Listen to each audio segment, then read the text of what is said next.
నిజామాబాద్ జిల్లా డిచ్పల్లి మండల కేంద్రంలో మండల సమైక్య ఆధ్వర్యంలో డ్వాక్రా మహిళలు పావుల వడ్డీ రుణాలు ప్రభుత్వ పథకాలపై అవగాహన కల్పించిన ఏపీపీఎం గ్రామాల్లో గ్రామ సంఘాలు బలోపేతం చేయాలంటూ ఆమె పిలుపునిచ్చారు.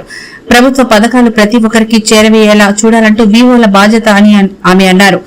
మండల సమైక్య మీటింగ్ లో భాగంగా గ్రామస్థాయిలో ప్రత్యేకంగా గుర్తింపు డాక్టర్ మహిళలు పాల్గొని మంచి పేరు తీసుకురావాలని కోరారు. వీవోలు మరియు మండల అధ్యక్షురాలు అందరూ సమిష్టిత కృషితో దాదాపు 100 కోట్ల రుణాలు శ్రీనిధి నిధులు రాష్ట్ర ప్రభుత్వ మహిళా సంఘాలకు కేటాయించిన సీఎం రేవంత్ రెడ్డి ప్రత్యేక కృతజ్ఞతలు, అలాగే ఎమ్మెల్యే భూపతి రెడ్డి కృతజ్ఞతలు తెలియజేస్తూ మహిళా సంఘాలకు ప్రత్యేక గుర్తింపు, అన్ని రంగాల మహిళలు ముందుండాలని కోరారు.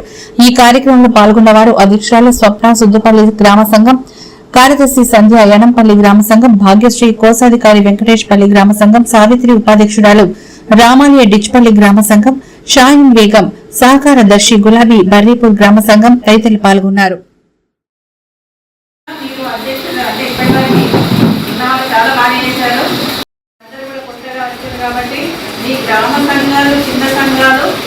అక్కడ పటిష్టంగా ఉంటేనే ఇక్కడ మండల సమైక్య అనేది పటిష్టత అనేది ఏర్పడుతుంది.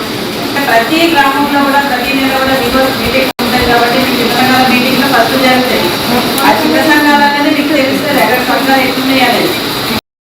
అదేవిధంగా ఇంకా మీరు మీ ఊళ్ళల్లో కూడా అది ఏంటి పొదుపులు అవన్నీ చేసుకుంటారు కదా, ఆ వీవోలలో ఉన్నా కూడా అప్పుడు కూడా తీసుకుంటున్నారు. చెప్తున్నాం తప్పట్లతో అందరూ కూడా ఫస్ట్ 10th వరకు వెళ్తున్నారు, 10th నుండి ఇంటర్ వరకు వెళ్తున్నారు. ఇంటర్ అక్కడ ఏది ఉన్నా అంటే మీరు ఆర్థికంగా కానీ సామాజికంగా కానీ ఏది వచ్చినా ఉన్నా కూడా వీవోకు సంబంధించిన సమాచారాన్ని ఇక్కడికి మీరు మండల సమాఖ్యకి తీసుకోవాల్సిన కావాల్సిన బాధ్యత కూడా మీ పైన ఉంటుంది. తీసుకునే విధంగా చూడాలి. ఇప్పుడు మన దగ్గర లక్షలు తీసుకుంటూ లక్షలు కాదు కోర్టు పైన సంవత్సరం చూసుకుంటే 2024-25 సంవత్సరానికి తీసుకుంటే 77 కోట్ల బ్యాంకు లింకేజ్ రుణాలు ఇప్పించింది మన మండలం. మన మండలంలో 15,000 మంది 77 కోట్లు అంటే అది జిల్లాలోనే ఇప్పుడు మనము ప్రథమ స్థానంలో ఉన్నాం.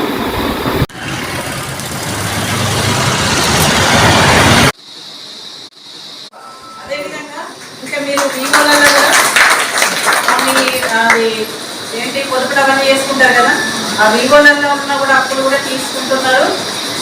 ఉపాధి కూడా మీరు ఏంటంటే చిన్న చిన్న టైలరింగ్ కానీ లేకుంటే చిన్న చిన్న యాక్టివిటీస్ కానీ యూనిట్స్ కానీ పెట్టుకొని అందరూ కూడా బలంగా అంటే ఒక బలోపేతంగా అయితే మహిళలు అయితే తయారవుతున్నారు. ఇంకా ఇట్లనే ఇదే మండలి మీ మండలి ఏంటంటే ఇట్లనే అన్నింటిలో కూడా ముందంగా ఉండాలని మనం కోరుకుందాం. మీరందరూ కూడా కొత్తగా వచ్చింది కాబట్టి మీ గ్రామ సంఘాలు చిన్న సంఘాలు అక్కడ పటిష్టంగా ఉంటేనే ఇక్కడ మండల సమైక్య అనేది పటిష్టత అనేది ఏర్పడుతుంది. అంతే కదా, గ్రామ సంఘాలు స్టాండర్డ్గా ఉండాలి ఫస్ట్, అదేవిధంగా చిన్న సంఘాలు కూడా స్టాండర్డ్గా ఉండాలి. అప్పుడే మనకి మండల సమైక్య కూడా ఒక పటిష్టమైన వ్యవస్థగా ఇక్కడ తయారవుతుంది. ఇంకా ప్రతి గ్రామంలో కూడా ప్రతి నెల కూడా మీటింగ్ ఉంటుంది కాబట్టి మీ చిన్న సంఘాల మీటింగ్లు ఫస్ట్ జరుగుతాయి. ఆ చిన్న సంఘాలు అనేది మీకు తెలుస్తుంది అక్కడ సంఘాలు ఎట్లున్నాయి అనేది. అదేవిధంగా మళ్ళీ మండల సమైక్య మీటింగ్లో కూడా ఉంటాయి, వీవో మీటింగ్లు కూడా ఉంటాయి. ఆ వీవో మీటింగ్లల్లో మీరు అధ్యక్షులు అంటే ఇప్పటివరకు చాలా బాగా చేశారు. అందరూ కూడా కొత్తగా వచ్చారు కాబట్టి మీ గ్రామ సంఘాలు చిన్న సంఘాలు అక్కడ పటిష్టంగా ఉంటేనే ఇక్కడ మండల సమైక్య అనేది పటిష్టత అనేది ఏర్పడుతుంది. ప్రతి గ్రామంలో కూడా